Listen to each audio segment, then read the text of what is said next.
Wrapped up with medical experts stressing the need for speedy diagnosis and treatment of HIV/AIDS.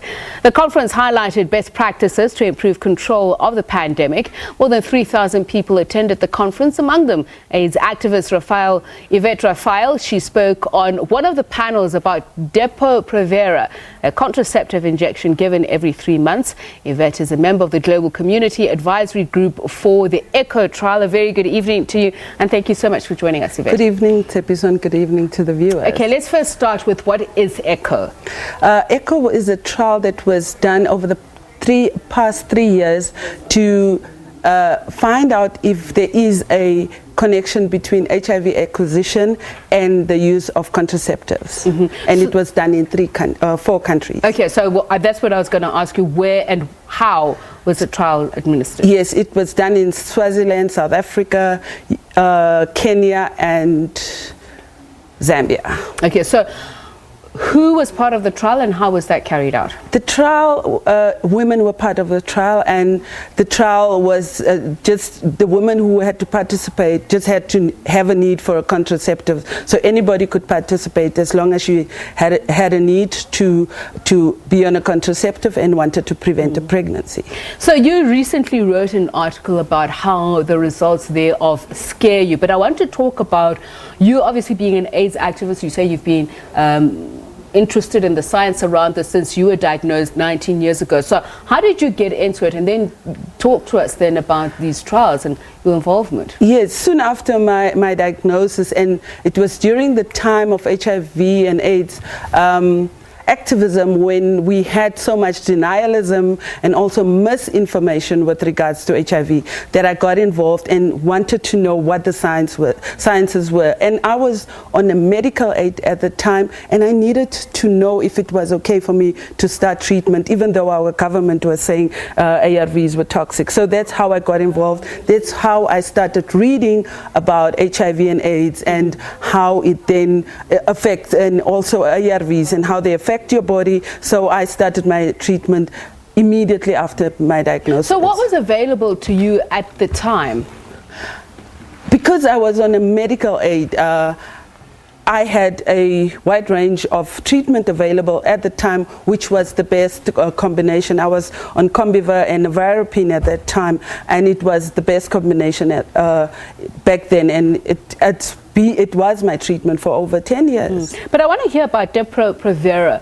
What is its history in South Africa and Africa in general, and why were you so shocked of the outcomes of these trials? The trial scared, the outcomes scared us and scared me as an activist, that it would be business as usual, that we will ignore the fact that this question around Depo Provera in the African and in the, in the history for sexual and reproductive health rights for women is more than 50 years old. So the question of the side effects, what it does to women's reproductive health systems and all of that is over 50 years old. However, the question around HIV acquisition was only 12 years old. So we need more options. And I want to understand that, Yvette, HIV acquisition with Depo Provera, what does it mean? That it increased the chances of women getting HIV or decreased it? Is this the question that was being asked, and that's why the trials? Yes, that was the question that we needed an answer to. Does Depo Provera then increase your risk of HIV acquisition?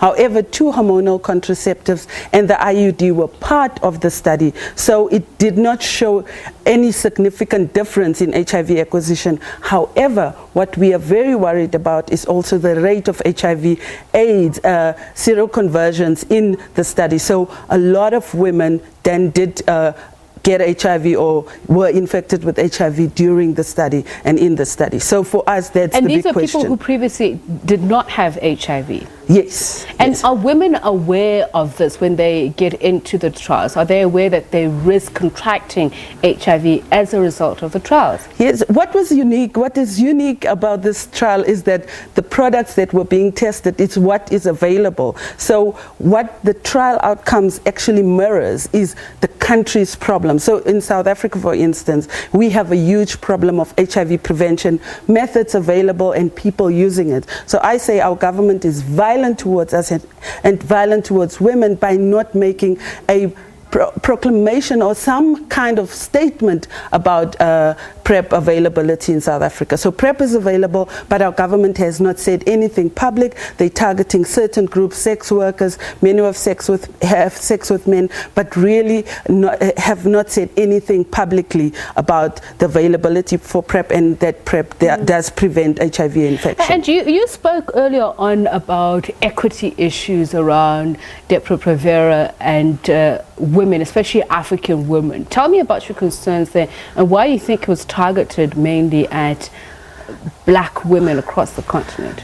I think it's mostly because of our governments and around policy making Depo the only available in some instances in some countries. So to be honest and fair, the countries that were in the trial and were targeted for this trial were countries where Depo is used.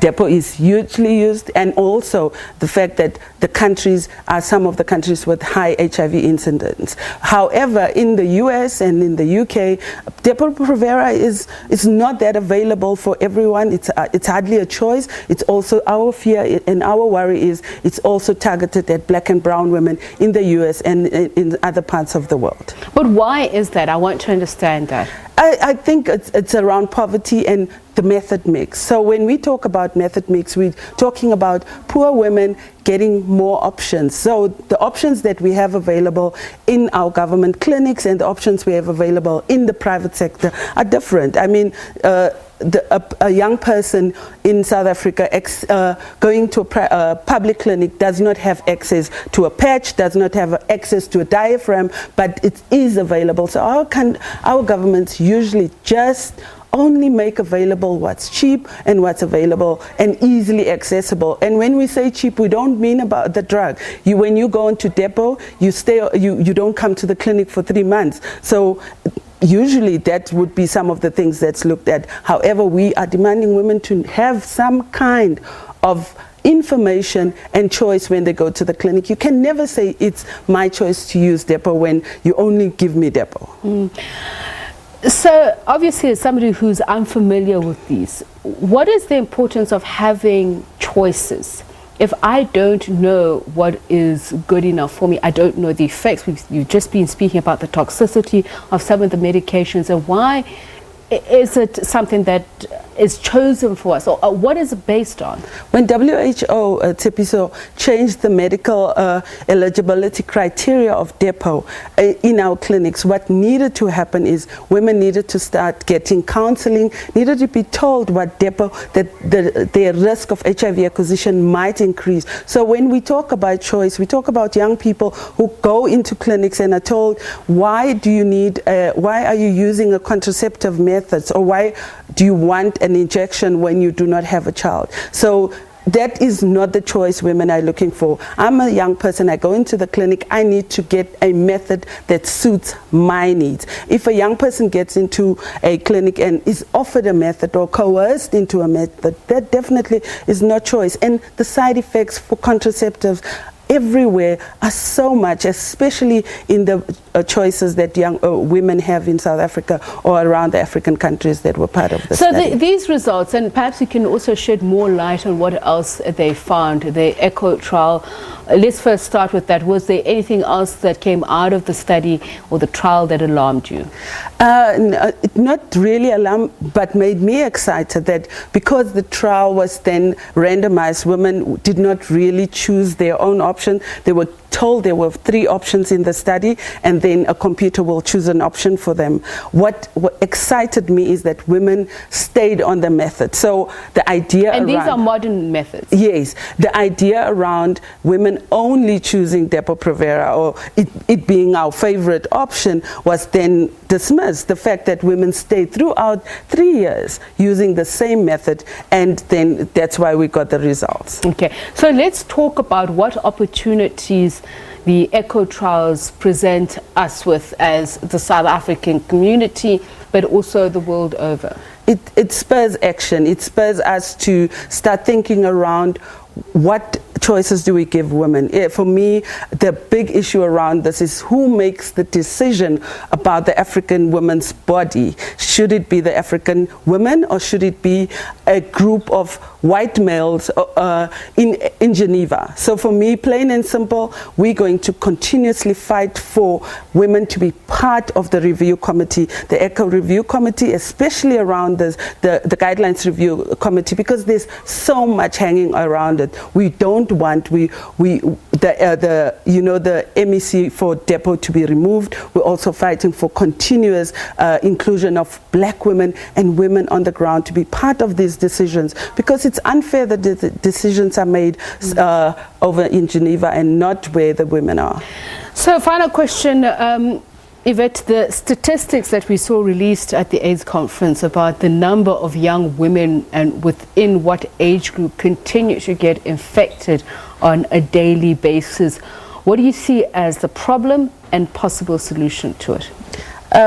I think what we do not understand and what we have not accepted as policymakers is agency around black women in information and their decision making. So if we give women information around U equals U, around PrEP, the benefits of taking PrEP, I think young women would make that decision themselves. However, we keep having this information in documents and in books, and that is one of the things that we are doing as advocates for the prevention of HIV and AIDS, is going into communities, villages, and educating people around research, around what is happening when it comes to HIV prevention. Because we can no longer just depend on condom use for HIV/AIDS prevention, because clearly people are not using it, and the people you're targeting to use condoms unfortunately do not have. I want to ask another question which has become quite a discussion of a topic, the so-called US gag order, and how it's impacting women, especially African women, with family planning and sexual and reproductive health rights. Yes, this episode goes back to the issue around who makes the decisions, and the gag law is exactly that, is who is making this decision about black women's bodies, about women's bodies. So globally we've seen the change, and we've also seen an uproar of women being against this rule that would take away our rights and funding to the work that we do in communities. And how do you see yourself getting involved in stemming that practice or order? Definitely, we've been part of the advocacy as advocates for prevention of HIV and AIDS. We've been part of reading what is happening on the ground. You see, like I say, guidelines happen up there, but on the ground, the effects of some of the laws that are made, guidelines that are made, are dire for women, and that is what I have interest in. All right, thank you very much, Yvette Raphael. Program for Advocates for the Prevention of HIV in Africa, and also part of that Global Advisory Panel on the ECHO trials.